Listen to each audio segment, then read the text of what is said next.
Om Shanti. Good morning. साकार मुरली 12 जनवरी 2022। बाबा का मीठा मीठा लेटर हम मीठे मीठे बच्चों के मीठे मंथन के लिए। मंथन शुरू करने से पहले सुख के सागर शिव बाबा की सुख भरी किरणों के नीचे बैठ जाते हैं और अनुभव करते हैं कि मैं सुख स्वरूप आत्मा, सुख के सागर की संतान। आज मीठे बाबा ने कहा, मीठे बच्चे, बाप से पूरा वर्षा लेने के लिए विकारों का दान जरूर देना। देखिए, निर्विकारी बनेंगे तभी हमको भगवान का वर्षा मिलने वाला है ना। विकारों का दान देना। दान किसको देना?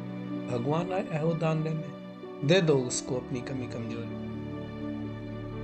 बाबा ने कहा, दे ही अभिमान। मम्मा बाबा कहते हो ब्रह्मा बाबा को बाबा, और मम्मा को मम्मा कहते हो, मतलब मातेश्वरी जगदम्बा को। वैसे लायक तो बनना पड़ेगा ना। लायक नहीं बनेंगे तब तक तो मिलेगा नहीं ना वर्षा। आज का प्रश्न है, आस्तिक बने हुए बच्चे भी किस एक बात के कारण नास्तिक बन जाते? अगर देह अभिमान आया, अगर ये बोले हम सब कुछ जानते हैं, बाबा तो रोज वही पढ़ाते हैं, हर दिन एक ही चीज बोलते हैं, मुझे याद करो। मुरली में बस 3-4 बातें होती, देही अभिमानी बनो, मुझे याद करो, विकारों को छोड़ो, है ना। तो ऐसे बच्चे क्या होगा, माया के चंगुल में कब चले जाएंगे पता नहीं चलेगा। बाबा कहते पुरानी चाल छोड़ते ही नहीं। अब पुरानी आदत छोड़ी नहीं। अरे एक पाठ कब तक टीचर पढ़ाता है? जब तक पक्का ना हो जाए, ABCD ना आए, हम सेंटेंस नहीं बना सकते। बाबा कहते ज्ञान की गोली लगने के बाद फिर माया की गोली खाते रहे, है ना। विकारों में जाते रहे, गुस्सा छोड़ा नहीं और आगे की बातों में चले गए। ये सारी बातें बाबा समझाते हैं। मुख्य बात क्या है, मैं आत्मा हूं, देही अभिमानी बनना है। इस बात को अगर भूले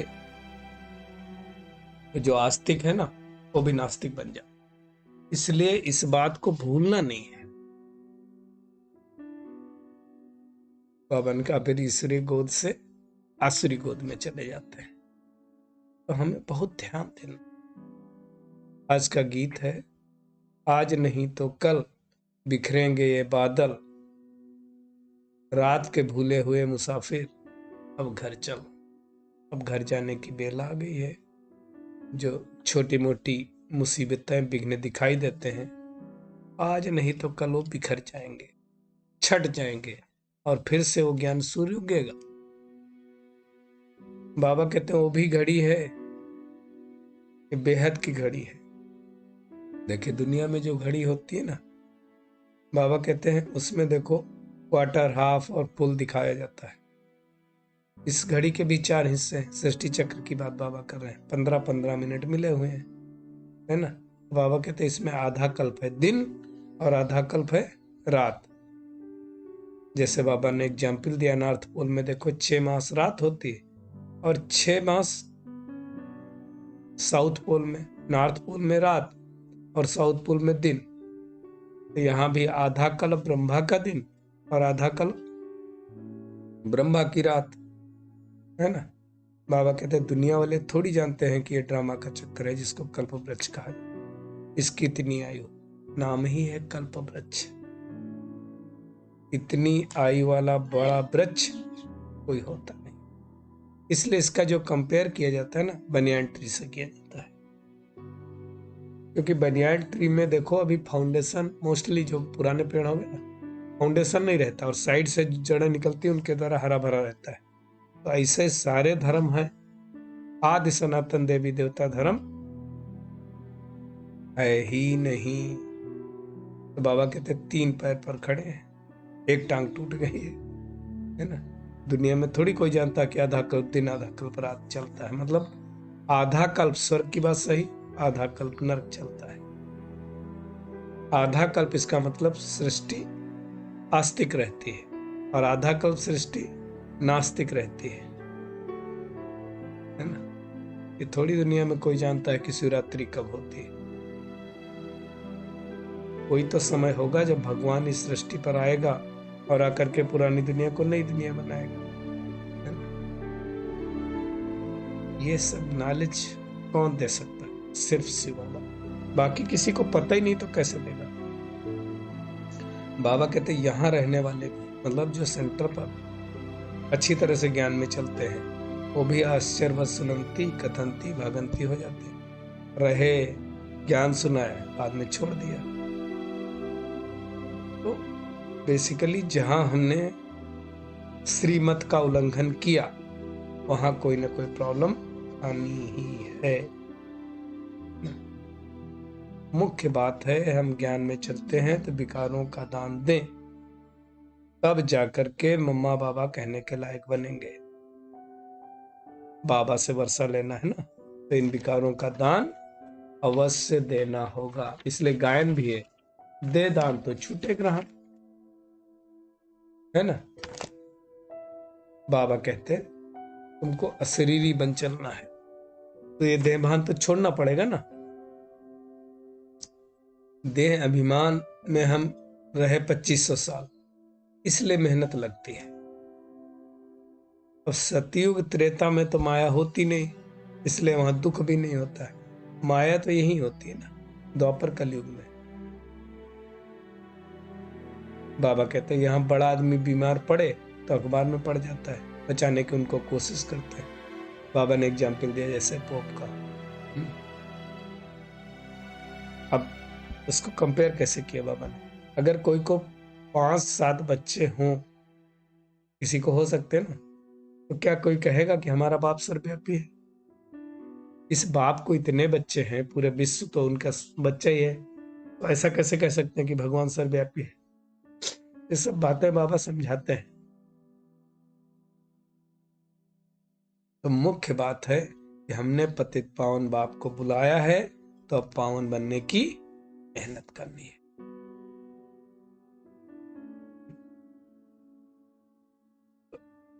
जो बच्चे बनेंगे भगवान के, वही तो वर्षा पाएंगे। दुनिया में भी कोई किसी का बच्चा होता तभी वर्षा मिलता है, ऐसे तो मिलता नहीं है ना। वही लायक बनते। तो अपनी दिल से पूछे, क्या मैं वर्षे के लायक बना हूं? क्या इतनी मेहनत मैं करता हूं? तो माया की गोली से अपने आप को बचाना है। ऐसी गोली ला कर देती है, बाबा ने कहा ना, फिर सेंटर आना ही छोड़ दे। हमारी एक्चुअली युद्ध किसके साथ है? विकारों के साथ युद्ध है, किसी इंसान के साथ युद्ध नहीं है। इंसान से हमारा कोई दिक्कत थोड़ी है।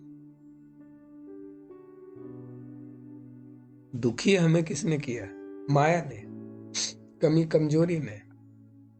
तो बाबा कहते हैं मैं ज्ञान सागर हूं और तुम मुझ ज्ञान सागर से निकली हुई ज्ञान गंगाएं हो। गंगा का चित्र भी दिखाते तो देवी जैसा दिखाते ना। तो सोचना चाहिए, बुद्धि में आना चाहिए। बाबा कहते आता तो नहीं है कि वो किसी को गंगा कैसे पिलाएगी अमृत। ज्ञान गंगा की बात है ना। दुनिया में भी यज्ञ रचते हैं तो ब्राह्मणों द्वारा रचा जाता है, फिर लड़ाई की तो कोई बात ही नहीं ना। मुख्य बात है कि अपने को आत्मा समझ के बाबा को याद करें। बाबा पूछते तो अपने को लकी सितारे समझते हो? तुमको ही मैं पढ़ाता हूं और तो किसी को पढ़ाता नहीं हूं। आत्मा ही कर्म करती है ना, इस तन द्वारा। करण करावन हार आत्मा है जो इस तन द्वारा करती है। फिर परमात्मा इस सृष्टि पर आता है तो भी करण करावन हारा है, 3 देवताओं द्वारा 3 बड़े कर्तव्य कराता है। तो बाबा कहते मैं तुम आत्माओं से अच्छा काम कराता हूं, और सबसे अच्छा काम क्या है? बाबा का किसी को परिचय देना। तो वो पारलौकिक परम पिता और ये लौकिक पिता, इनका डिफरेंस आपको समझाना। आज तो गुरु भी कितने हो गए, परंतु गुरुओं का सदगुरु एक परमात्मा है ना। ये बातें सबको समझाना। अभी इस समय सच रत्ती भर नहीं है, सब झूठी झूठ है। लेकिन सच कभी छिपता है क्या? इसलिए कहा जाता है सच तो बिठो नच। बाबा कहते हैं तुमने अगर धारणा की तो स्वर्ग में तुम डांस करेंगे। देवताओं को डांस करता हुआ दिखलाते ना। अभी तो दुनिया में घोर नरक है, इसलिए कहा जाता है इसको कुंभी पाक नरक। प्रजापिता ब्रह्मा द्वारा शिव बाबा ने हमें रचा, इसलिए हम शिव बाबा के पुत्र ठहरे। बातों को बहुत अच्छी तरह से समझना है, जो बाबा समझा रहा है ना, और कोशिश करके अपने अंदर जो कमी कमजोरी है ना उनको निकालना है। अभी भी नहीं निकालेंगे तो कब निकलेंगे? निकालना तो पड़ेगा ना अपनी कमी कमजोरियों को। जो विकार है उनको जीतना।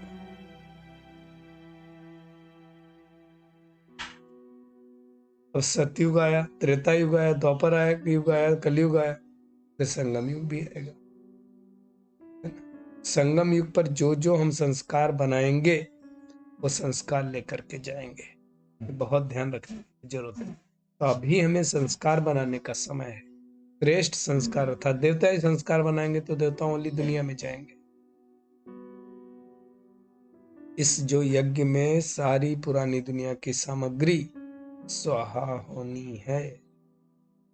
इस यज्ञ को रचने के लिए तो ब्राह्मणों को बाबा ने जन्म दिया है, और ब्राह्मण वर्ण ही देवता वर्ण बनता है। कौन? मुख वंशावली। ये समझने की बात है। इतनी अच्छी अच्छी बातें बाबा बताते हैं, फिर भी कई बच्चे धारण नहीं करते हैं, तो क्या कहा जाएगा? ड्रामा की भाभी कहा जाएगा ना। और क्या कहेंगे? आज सारा दिन क्या करना? एक तो सच्चे बाप के साथ सच्चा रहना, और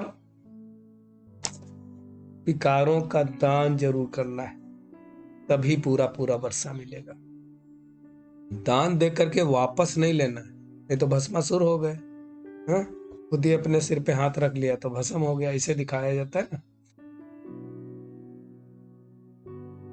जो भी विकारों का सूक्ष्म अंश भी है उनको भी योग बल से समाप्त कर देना है। पढ़ाई अच्छी रीत खुद पढ़नी है पहले, फिर दूसरों को पढ़ानी है। आज बाबा का खूबसूरत वरदान है, मंजिल को सामने रख, ब्रह्मा बाप को फॉलो करते हुए फर्स्ट नंबर लेने वाले तीव्र पुरुषार्थी भव। बाबा कहते तीव्र पुरुषार्थी के सामने सदा मंजिल होती, कि मुझे बनना क्या है वो तो उसको पता ही होगा। वह कभी यहां वहां नहीं देखते। फर्स्ट नंबर में आने वाली आत्माएं व्यर्थ को देखते हुए भी नहीं देखती, व्यर्थ बातें सुनते हुए भी नहीं सुनती। नहीं सुनना मतलब उसके बारे में चिंतन नहीं करना, किसी चीज को देखा उसके बारे में संकल्प ना चलना, इसको कहते हैं देखते हुए नहीं देखना, सुनते हुए नहीं सुनना। बाबा कहते हैं मंजिल को सामने रख, ब्रह्मा बाप को हमेशा फॉलो कर। जैसे ब्रह्मा बाप ने क्या किया, अपने को करणहार समझकर कर्म किया, करावनहार नहीं समझा, करावनहार बाबा को समझा, यानी शिव बाबा को। इसलिए जिम्मेवारी से सदा हल्के रहे। संभाला जिम्मेवारी, ऐसा नहीं कि नहीं संभाला, लेकिन हल्के रहे। ऐसे हमें भी फॉलो फादर करना है।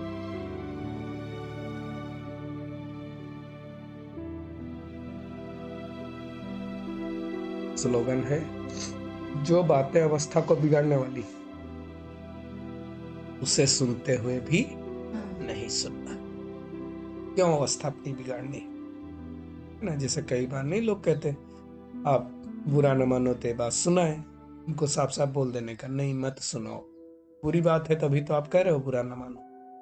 चलिए परमात्मा किरणों के नीचे बैठ जाते और लौलीन स्थिति का अनुभव करते। वह बहुत शक्तिशाली आत्मा। भगवान हमें कितना प्यार करता है, जो इस प्यार का रिस्पॉन्ड देने के लिए हर दिन 4 पेज की मुरली लिखते हैं, भेजते हैं, याद प्यार देते हैं और साथी बन सदा साथ निभा। डूब जाए ऐसे परमात्मा के प्यार में, खो जाए और अनुभव करें परमात्मा प्यार में मैं लौलीन रह करके अपने विकारों का दान देने वाली फोटो में कोई ब्रह्मा बाप को फॉलो करने वाली, फर्स्ट नंबर लेने वाली तीव्र साथी। शुक्रिया मीठे प्यारे बाप दादा, शुक्रिया सभी का इस मीठे मंथन के लिए। शांति।